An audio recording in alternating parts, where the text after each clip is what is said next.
Hello everyone, this is Nancy Nutan. Welcome to my channel Naveen. क्या आप जानते हैं कि जब बहुत ज़्यादा सर्दी होती है तो हमारी जो बॉडी है उसमें शिवरिंग क्यों होती है, यानी हमारी शरीर में कपकपी से क्यों छूटती है, ठिठुरन क्यों होती है।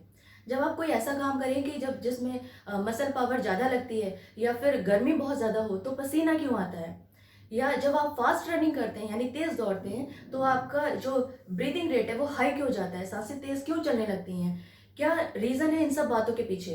कोई चीज़ अचानक से आपकी तरफ तेज़ी से आती है तो आपकी जो आंखें हैं वो अपने आप झुक जाती हैं, पलकें झपक जाती हैं। ये क्यों होता है। या किसी अचानक से किसी गर्म वस्तु को आप छूते हैं या तो आपका हाथ ऑटोमेटिकली पीछे चला जाता है, आपको पता भी नहीं चलता। इन सब बातों के पीछे क्या रीज़न हो सकते हैं, क्या कभी आपने सोचा है ये। लोग सिक्स सेंस की बात करते हैं यानी पूर्वाभास की बात करते हैं। तो ये होता क्या है, जब कुछ गलत होने वाला होता है तो आपको इसका अंदाज़ा या अनुमान पहले से होने लगता है कि कुछ गलत होने वाला है, कुछ मिसहैपनिंग होने वाली है। आप किसी अनजान रास्ते पर जा रहे हो और अंधेरा हो तो आपको डर लगने लगता है कि कोई अनहोनी ना हो जाए। तो इन सब बातों के पीछे क्या फैक्टर होते हैं, क्या रीज़न है। हमारी बॉडी में सिग्नल्स एक जगह से दूसरी जगह कैसे ट्रांसफ़र होते हैं, कैसे पहुंचते हैं, इन सब बातों के बारे में हम इस वीडियो में बात करेंगे। जैसा कि हम जानते हैं कि हमारी बॉडी में प्रत्येक सेल को काम करने के लिए सुटेबल इन्वायरमेंट की ज़रूरत होती है। ये लास्ट वीडियो में भी मैंने आपको बताया था। उस पर्टिकुलर इन्वायरमेंट में ही हमारी बॉडी की सेल्स प्रॉपरली काम करती हैं। अगर इस इन्वायरमेंट में कुछ डिस्टर्बेंस आ जाए तो हमारी बॉडी उस डिस्टर्बेंस को दूर करके बॉडी के इंटरनल इन्वायरमेंट की स्टेबल कंडीशन मेंटेन रखती है, जिससे कि हमारी बॉडी की सेल्स सुचारू रूप से अपना काम करती रहें। इस प्रोसेस को होम्योस्टेसिस कहते हैं। ये एक डायनेमिक प्रोसेस है। इसमें बॉडी एनवायरनमेंट में, चाहे बॉडी के अंदर का एनवायरनमेंट हो या बॉडी के बाहर का, उसमें जो भी चेंजेस आते हैं उसके अनुसार बॉडी के पैरामीटर्स को एडजस्ट करती हैं, जिससे लाइफ मेंटेन रह सके।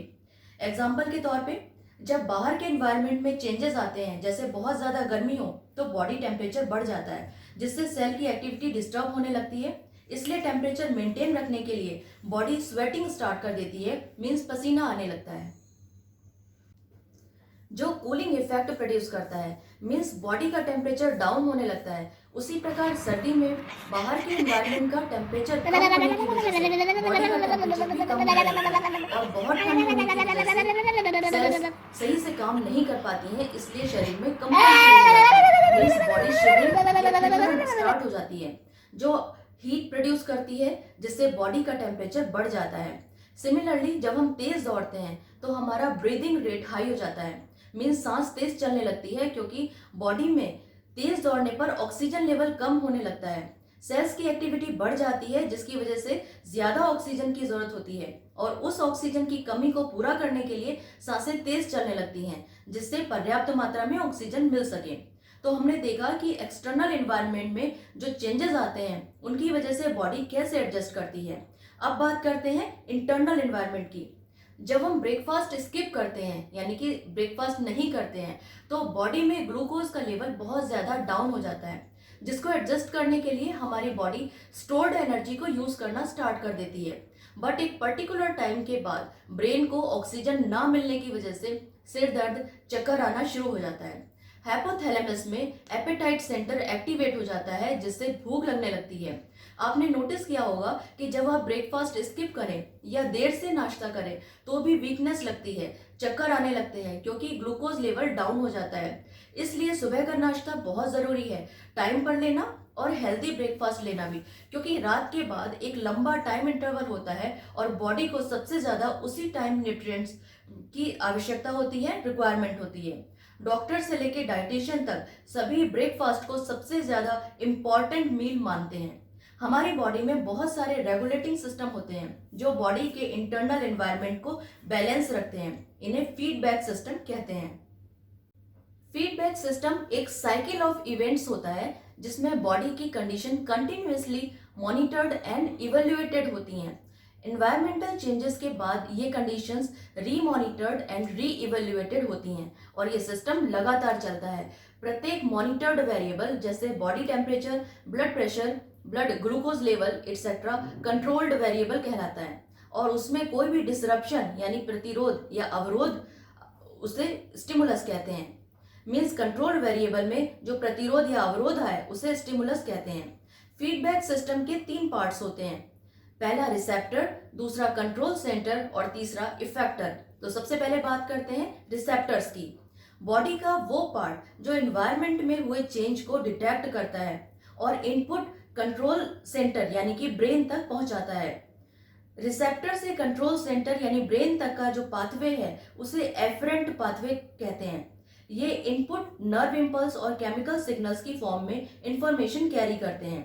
एग्जाम्पल के तौर पे हमारी स्किन में प्रेजेंट नर्व एंडिंग मीन्स यानी हमारी जो स्किन में नर्व्स होती हैं उसका एक सिरा टेम्परेचर को डिटेक्ट करके सिग्नल भेजता है। मीन्स बाहर का टेम्परेचर ज्यादा गर्म है या ठंडा है वो डिटेक्ट करके सिग्नल भेजता है।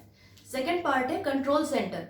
ये इनपुट रिसीव करके उसको इवेल्युएट करता है और रिक्वायर्ड आउटपुट कमांड जनरेट करता है। ये output command nerve impulse, hormones या केमिकल सिग्नल्स की फॉर्म में होते हैं। इस पाथवे को इफरेंट पाथवे कहते हैं।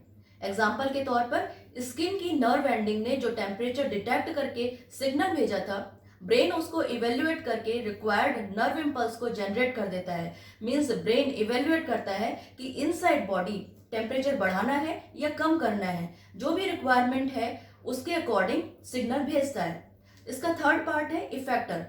ये बॉडी स्ट्रक्चर का वो पार्ट होते हैं जो कंट्रोल सेंटर से नर्व इंपल्स रिसीव करते हैं जिससे कि कंट्रोल कंडीशन मेंटेन हो सके।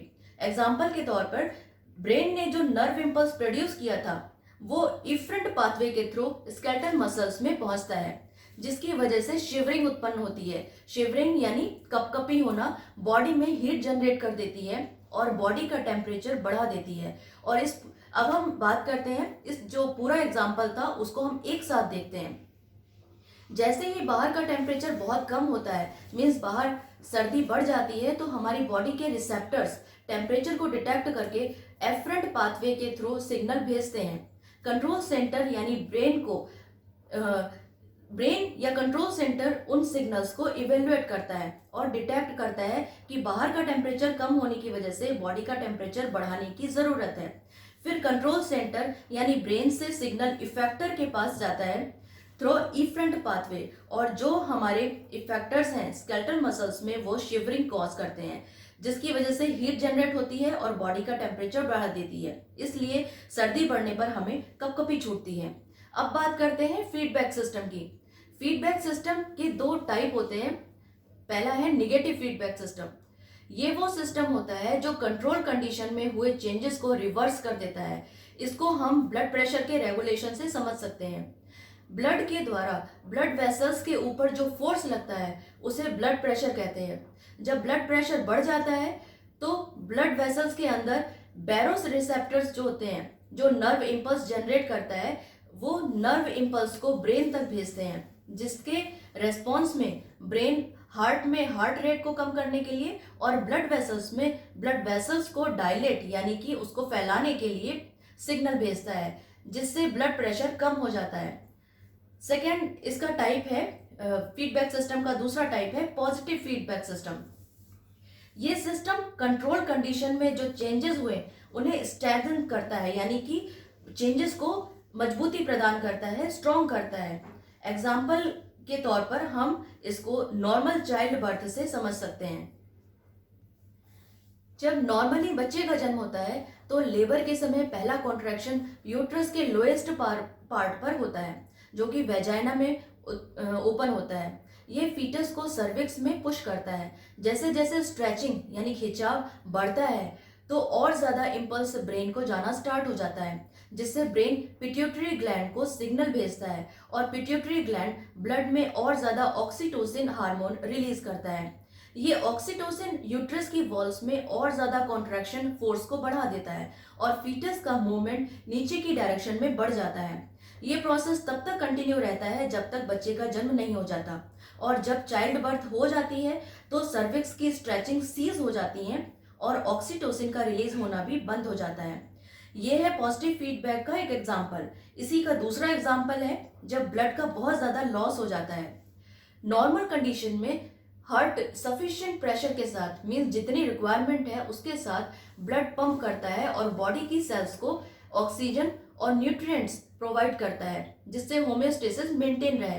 पर जब किसी एक्सीडेंट की वजह से या किसी भी वजह से बहुत ज़्यादा ब्लड लॉस हो जाए, खून बह जाए, तो ब्लड प्रेशर गिरना शुरू हो जाता है और बॉडी सेल्स को इंक्लूडिंग हार्ट सेल को ऑक्सीजन मिलना कम हो जाता है, जिसकी वजह से सेल्स की एक्टिविटी प्रभावित होती है, एक्टिविटी में कमी आ जाती है। इसीलिए जब खून ज्यादा निकल जाए तो वीकनेस आ जाती है। अगर खून लगातार बहता रहता है तो हार्ट सेल्स कमजोर हो जाती हैं और हार्ट का पंपिंग एक्शन भी कम हो जाता है, और जिसकी वजह से ब्लड प्रेशर कंटिन्यू गिरने लगता है। और अगर तुरंत मेडिकल हेल्प नहीं मिलती है तो खून को बहने से जल्दी नहीं रोका जाता है तो व्यक्ति की डेथ भी हो सकती है। इसलिए ब्लड क्लॉटिंग स्टार्ट हो जाती है, मीन्स खून के थक्के जमने लगते हैं, जिससे ज्यादा ब्लड लॉस ना हो। दोस्तों, अगर आपको ये वीडियो इन्फॉर्मेटिव लगता है तो प्लीज़ कम से कम 5 लोगों तक इसको ज़रूर शेयर करें, इसको लाइक करें, सब्सक्राइब करें। अगर आप न्यू व्यूअर हैं, न्यू यूज़र हैं, तो फिर इसको सब्सक्राइब करना ना भूलें, और अगर आप पुराने हैं तो अपनी नोटिफिकेशन बेल को ऑन करना ना भूलें। नेक्स्ट वीडियो में हम जल्दी मिलेंगे, तब तक के लिए खुश रहें, स्वस्थ रहें, अपना ख्याल रखें।